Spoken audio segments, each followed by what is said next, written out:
செம்மண்ணிலே தண்ணீரை போல் உண்டான சொந்தம் இது. சிந்தாமணி ஜோதியை போல் ஒன்றான பந்தம் இது. தங்கை அல்ல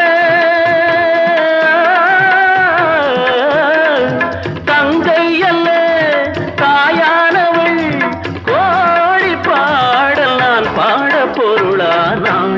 ஒரு தங்க ரதத்தில் பொன் மஞ்சள் நிலவு, ஒரு தங்க ரதத்தில் பொன் மஞ்சள் நிலவு.